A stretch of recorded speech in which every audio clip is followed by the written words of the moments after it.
Kartu keluarga yang tertera hanya 4 orang ini aja. Identitasnya umurnya berapa aja Pak dari pihak keluarga?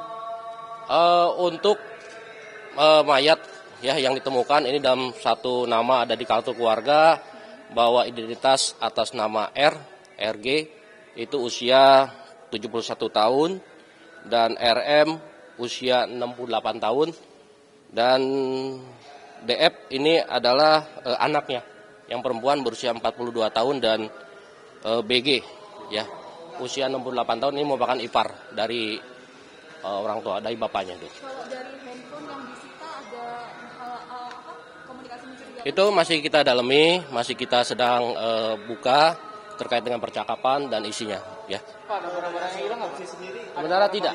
Jadi berdasarkan dari keterangan Pak RT bahwa sebelumnya keluarga ini sudah mengepak-ngepak barang. Ada rencana mau pindah. Nah, jadi perkiraan dari warga sekitar dari Pak RT diduga keluarga ini sudah pindah, gitu. Ternyata kemarin ada kecium bau dan dibuka ternyata mereka sudah meninggal di dalam. Pak, kalau dari hasil otopsi tidak menerima nutrisi selama berapa lama? Duga berdasarkan keterangan dari dokter forensik bahwa kematian ini dari 3 minggu yang lalu. Semuanya ya. Pak, soalnya katanya ada satpam bilang katanya satu udah hampir hampir rusak semuanya. Betul. Jadi ini dari bapaknya, ibunya, serta dari iparnya ini waktu berbeda meninggalnya. Sehingga pembusukannya masing-masing berbeda. Pak, kemarin itu kan sempat